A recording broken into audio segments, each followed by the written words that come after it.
Such type of courage was shown by leader of Israel also, in which he wants to save Jewish person. Such was courage of Muhammad, the prophet, who gave the ideas and religions of the Arab people and refused to be listened in spite of their threats to death. इसी तरह के करेज जो है हमारे मोहम्मद ने भी दिखाई, जो कि एक नबी थे. उन्होंने अरब पीपल को इस्लाम के बारे में बताया, जबकि बहुत से लोगों ने उन्हें इसका अपोज किया और उन्होंने उनको मारने तक की धमकी दी. But still he has courage to spread about Islam in the Arab countries. Such was the courage of Siddhartha, the blessed one, who showed the Indian people a novel and a noble way and was not frightened by the evil spirits who assailed him under the boat tree. इसी तरह का हमारे सिद्धार्थ की भी आप लोगों ने story सुनी होगी, जिन्होंने सही रास्ता दिखाया, एक नॉवल और नोबल वे बताया और बुरी चीज़ों से दूर रहने के लिए कहा. और ये सब कैसे हो सकता है जब तक हमारे अंदर करेज नहीं आएगी, हिम्मत नहीं आएगी, बहादुरी नहीं आएगी. Such was the courage of the Christ, who preached to the multitude, "You shall love one another," and was not able to grow beaten by the Pandits of Jerusalem who forbade him to teach thus, or by the Romans who put him on the cross.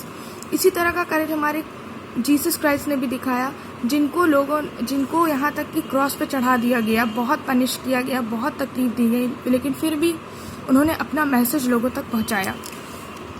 So then we have noted 3 kinds of degrees of courage: a physical courage, of self-interest, a courage that goes out for another, and a friend or neighbor, or a motherland in danger, or a moral courage that emblems to one stand up against unrighteous men, no matter what their power, and makes them to listen the voice of the truth and righteous.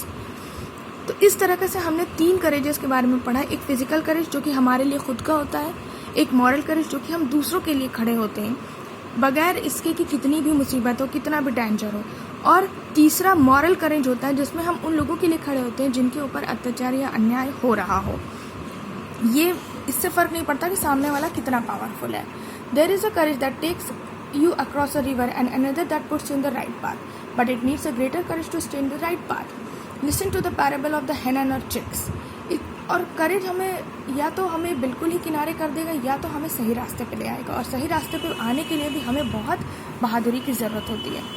Siddhartha, the blessed one, used to enjoin on his disciples that they should always try to do their best and trust the bear on its own fruit, just as he would say a hen lay her eggs and sits over them without worrying over the question whether the little chicks will be able to break out their shells and see the light of the day.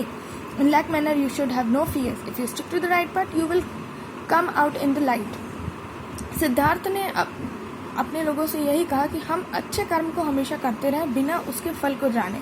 अगर हम ये सोच के किसी काम को करें कि इसका रिजल्ट क्या होगा, तब हम अच्छा काम नहीं कर सकते. उसी तरीके से जैसे कि एक hen जो होती है, she lays her eggs and she lays her eggs for the many time and without knowing whether the chicks will be able to break the shell or not. So we should stick to the right path and wait for the fruit, and as a result we will come out into the light. To walk the straight path, the brave the storm, darkness and suffering, and continue advancing always in spite of all odds towards the light. This is the true courage. सही रास्ते पे जाने के लिए हमें बहुत बहादुरी की ज़रूरत है और हमें हर तरह की प्रॉब्लम से लड़ना होगा, तभी हम सही रास्ते पे चल सकते हैं और तभी हमें उसका अच्छा फल भी मिलता है. A fine Islamic text gives the illustration of the story of the Abu Sayyid, the poet, who had a brave heart.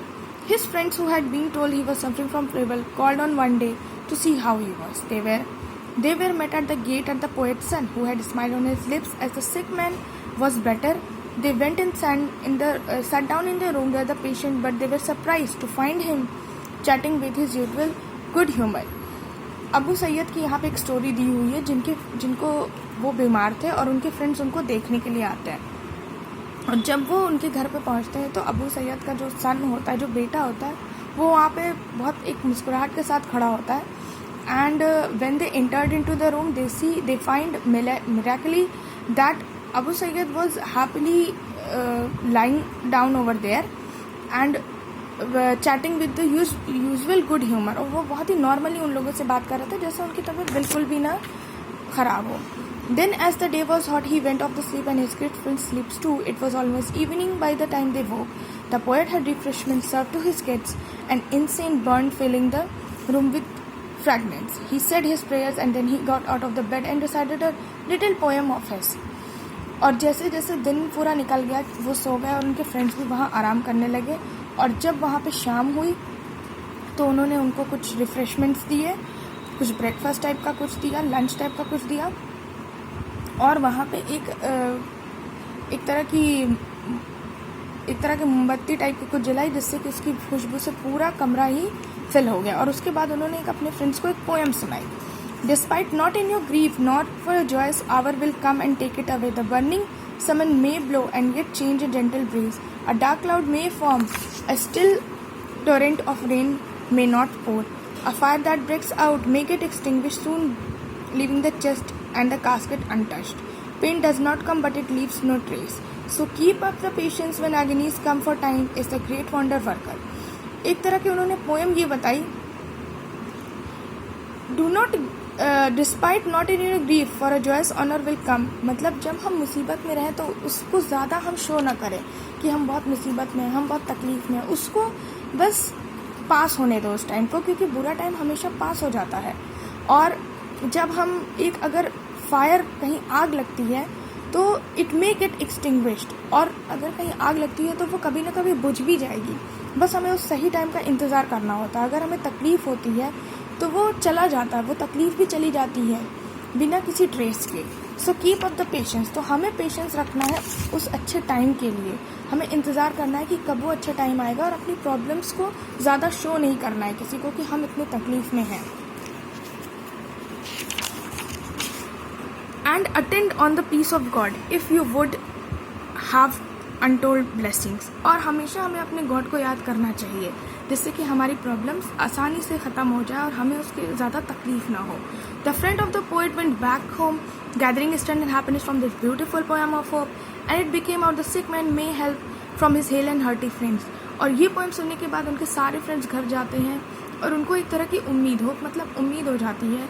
और ये भी देखिए कि एक सिक मैन, जो कि एक बीमार इंसान है, बीमार इंसान से हम क्या एक्सपेक्ट कर सकते हैं, फिर भी उन्होंने बहुत अच्छी स्टोरी सुनाई, बहुत अच्छी सीख दी। Whosoever has courage can give courage to others, as the flame of one candle can light up the other. Boys and girls who should read this chapter have courage and courageous be yourself. तो हम करेज अगर हमारे अंदर खुद भी है तो हम दूसरों को भी ये हिम्मत और करेज दे सकते हैं, उसी तरीके से जैसे कि एक कैंडल जो है दूसरे कैंडल को भी जला सकती है। So we should have courage in ourselves, और हमें कभी भी प्रॉब्लम से घबराना नहीं चाहिए। बस उस टाइम को बस प्रे करना चाहिए गॉड से कि वो टाइम हमारा ख़त्म हो जाए और फिर हमारे हैप्पीनेस और जो गुड टाइम्स हैं वो हमारे लाइफ में वापस आ जाए।